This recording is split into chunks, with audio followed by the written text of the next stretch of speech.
Let me show you a real, mathematically perfect water network design that would be an absolute financial disaster to actually build.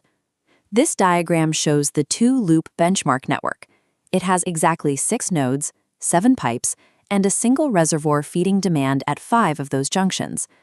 If we set every pipe to a uniform 300 millimeters in diameter, the hydraulics check out perfectly. Every node hits the required minimum pressure of 20 meters under peak demand. But the total pipe cost for this setup is $2.4 million. Now look at what happens when we use different diameters for each segment, some 100 millimeters, some 150, some 200, and one remaining at 300. The EPANET simulation is identical. The minimum pressures are exactly the same, but the cost plummets to $810,000. That is the exact same hydraulic performance for a third of the price. The gap between those two outcomes is $1.6 million on a tiny 6-pipe system. The $2.4 million price tag is what you get when you rely on traditional engineering judgment or conservative rules of thumb. The $810,000 price tag is what you get when you optimize. Proving that a design mathematically works does not mean you have found the optimal solution. If you submitted that first, expensive design to a client, they would likely accept it. Every flow continuity equation is satisfied. By standard textbook checks, it is a completely valid design. This exposes a gap in standard engineering training. We are taught how to verify if a pipe network functions. We are rarely taught a systematic method to determine if it is the most efficient configuration possible. When you scale this issue up from a 6-pipe theoretical benchmark to a real-world urban distribution network serving 50,000 people, the financial bleed scales. This chart compares standard engineering designs against mathematically optimized ones. On real projects, the gap routinely accounts for 20 to 40% of the total capital cost. On a $10 million expansion, you are looking at up to $4 million in excess spending. Millions of dollars buried underground in oversized pipes is capital that cannot be spent on schools, hospitals, or the city's next critical infrastructure upgrade. Most engineers never learn to close this gap, simply because optimization is rarely taught alongside hydraulic design as a practical, tool-based skill.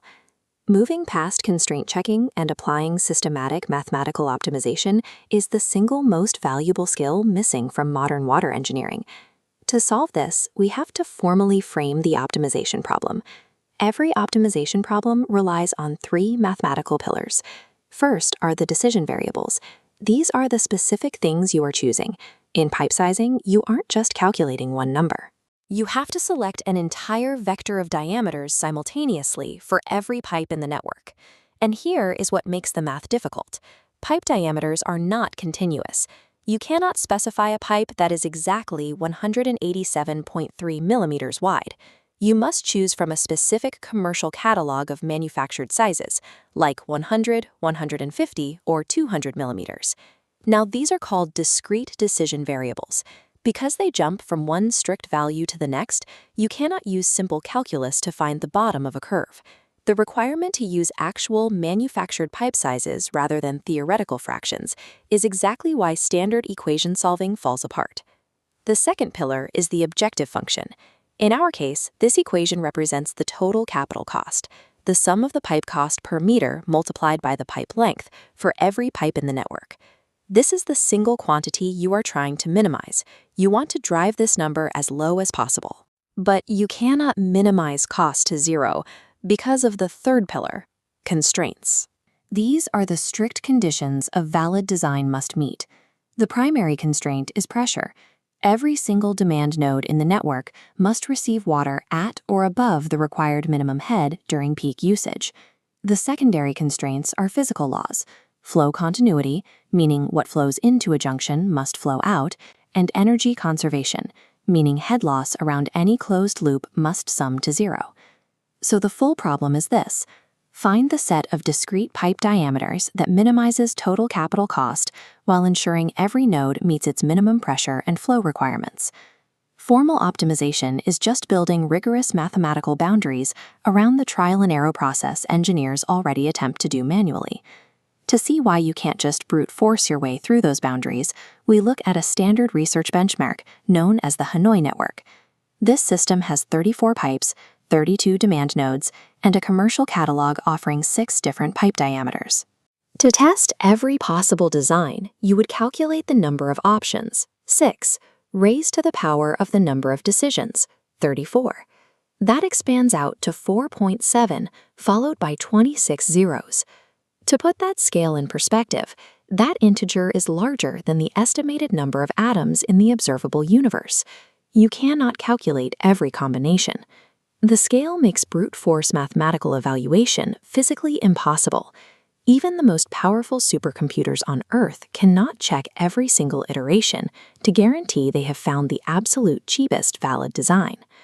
Because you cannot search everything, you need a strategy to search intelligently. You need algorithms that find low-cost, acceptable pressure combinations without evaluating dead ends.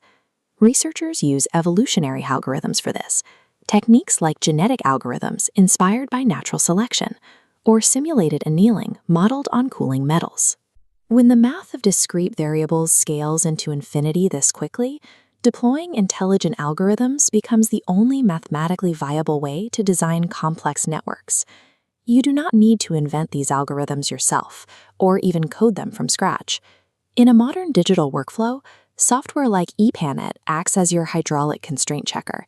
It evaluates the physics and passes the results out.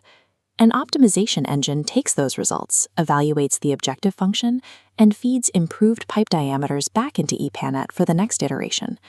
And if you want to use advanced Python algorithms, AI language models can generate the necessary optimization code for you in seconds, bypassing the need for prior programming experience entirely. The technical barrier to entry has vanished. Today, the engineer's true value lies in correctly formulating the parameters of the problem, while free tools and AI execute the heavy mathematical lifting. These exact principles extend far beyond pipe sizing. You can optimize pump energy schedules, dictate pressure management settings, and pinpoint sensors for leakage detection. Real-world water utilities pay heavy consultancy fees to solve these specific, high-leverage problems. The commercial value of this capability is immense. Our immediate next step is to formally define the mathematical parameters of the two-loop benchmark network in the upcoming session. To anchor that theory in a concrete model, download the provided EPANET schematic and Excel spreadsheet template from the description. If you are new to EPANET or the Hardy-Cross method, watch the prerequisite foundation course first and come back when you are comfortable with the basics. Advanced algorithmic optimization is no longer locked behind academic walls. You now have the exact roadmap to execute it practically.